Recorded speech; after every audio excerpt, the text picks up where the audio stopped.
안녕하세요, 헬렌입니다. 오늘 가족관계 이야기를 나눠보려고 하는데요. 오늘 영상도 좋아요, 구독하기 버튼 부탁드릴게요. 오늘은 자녀에 대한 이야기를 나눠보려고 해요. 여러분들 10손가락 깨물어 안 아픈 손가락이 없다. 정말 믿으시나요? 저는 예전에 그게 진짜인 줄 알았어요.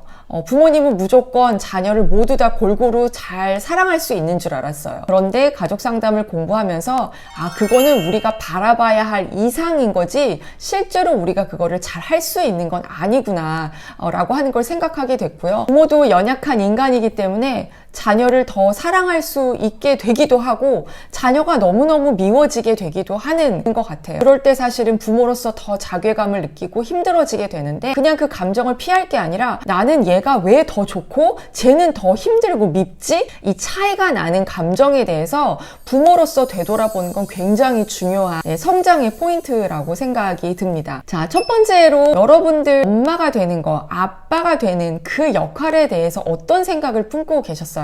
아무래도 엄마가 된다는 거, 아빠가 된다는 거는 굉장히 두려운 일이기도 한데요. 그 두려운 일에 더해져서 우리가 성장하면서 우리 원가족의 부모님이 나에게 그렇게 좋은 부모님이라고 생각되지 않았을 경우에는 더 큰 두려움으로 이 아빠가 되는 거, 엄마가 되는 그 시간을 느끼는 것 같아요. 그러니까 좋은 엄마, 좋은 아빠가 되고 싶다는 그런 열망이 크면 클수록, 그런데 내가 좋은 엄마, 좋은 아빠의 롤모델을 가지지 못했다라는 생각이 들수록 이 갭이 더 크다 보니까 아이가 태어난다는 걸 굉장히 두렵게 받아들이는 거죠. 만약에 이렇게 불안한 마음이 컸다면 임신과 출산이라고 하는 그 사건 자체가 굉장히 스트레스가 될 수밖에 없어요. 물론 정말 아이를 바래서 아이를 가지는 경우도 있지만 그렇지 않고 그냥 아이가 생기는 경우도 우리 사회에선 종종 벌어지게 되는데, 그렇게 되면 준비가 되지 않은 상태에서의 아이라고 하는 것은 축복으로 느껴지는 게 아니라 짐으로 느껴질 수밖에 없는 거죠. 그렇게 해서 태어난 아이가 혹여라도 기질적으로 뭔가 나랑 안 맞는다라고 했을 때는 아이에 대해서 미운 감정이 생길 수밖에 없는 거예요. 또 하나는 부부간의 팀워크가 굉장히 중요한데요. 이 얘기는 제가 폭풍 속의 가정 책에서도 이야기했지만 아이는 엄마가 키우는 게 아니라 사실은 아빠, 엄마가 같이 키우는 거죠. 그런데 여전히 우리 사회에서는 이 짐이 엄마에게 더 많이 가 있기 때문에 엄마로서 준비가 되지 않았을 경우에는 이런 모든 일이 힘들게 다가올 수밖에 없어요. 그러니까 부부간의 팀워크가 잘 준비되지 않은 가정에 아이가 태어났을 때는 이 아이는 그냥 스트레스 원인 거지 나에게 축복으로 느껴지기가 굉장히 어려울 수밖에 없겠죠. 그러면 이 아이 때문에 내 인생이 뭔가 중단이 됐다, 내 인생이 꼬였다 이렇게 생각을 하게 된다면 또 아이가 미워질 수밖에 없겠죠. 이런 모든 것들이 다 아무 문제가 없다 할지라도 그 아이를 임신했을 때와 출산하는 그 시점에 경제적으로 굉장히 어려웠다거나 환경적으로 좀 상황이 안 좋았다거나 혹은 가족 안에서 어떤 사고라든지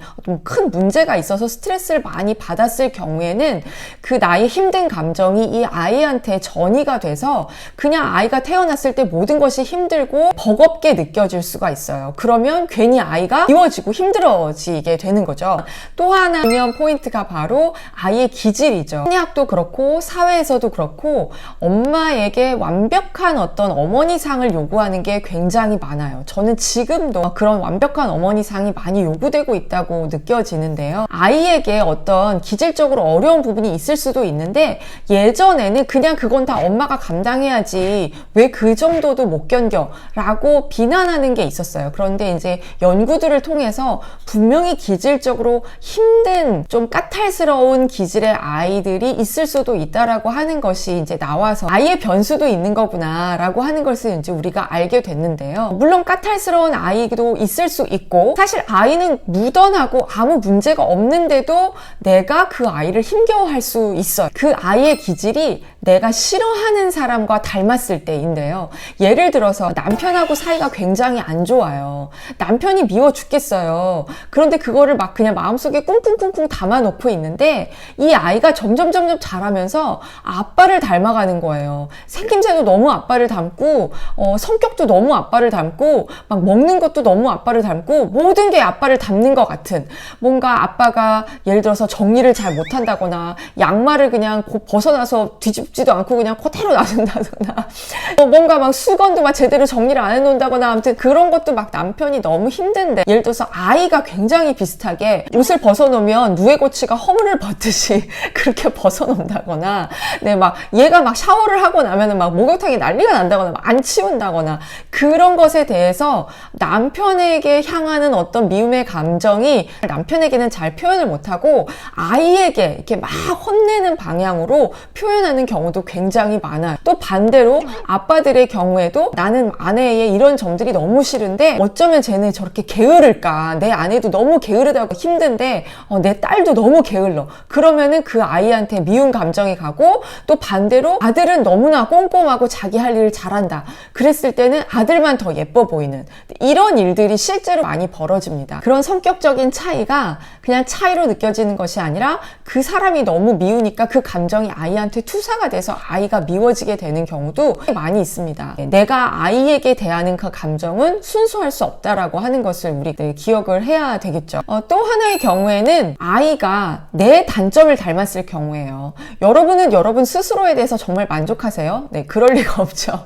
우리는 우리 자신에 대해서 그렇게 만족하지 않아요. 그리고 내가 내 단점을 굉장히 잘 알거든요. 그런데 내 아이가 딱 나의 단점을 닮았을 때, 그러면은 또 그게 너무 답답한 거예요. 그래서 내가 내 자신을 못 고치면서 내 아이한테는 막 잔소리를 하는 거죠. 넌 어쩌면 할 일도 그렇게 제대로 못 해내고 내가 언제까지 네 거를 다 챙겨줘야 돼. 넌 어쩌면 미래에 대한 생각이 그렇게 없을 수가 있니? 이렇게 엄마들이, 아빠들이 자녀에 대해서 막 혼을 내는 경우가 있는데, 그 감정을 들여다봤을 때 그 감정이 100% 순수하게 아이의 미래가 너무 걱정이 돼서 하는 말인가, 아니면은 나 스스로에 대한 답답한 감정을 아이에게 투사하고 있는가, 이 부분에 대해서 우리는 생각을 할 필요가 있습니다. 오늘은 내가 자녀를 사랑하는 이유, 그리고 자녀를 미워하는 이유 몇 가지를 살펴봤는데요. 다음 영상에서 조금 더 다른 이유들을 함께 살펴보고, 그러면 우리가 이것에 대해서 어떤 성장을 이뤄 나가야 할까 하는 부분에 대해서도 더 이야기를 나눠보도록 하겠습니다.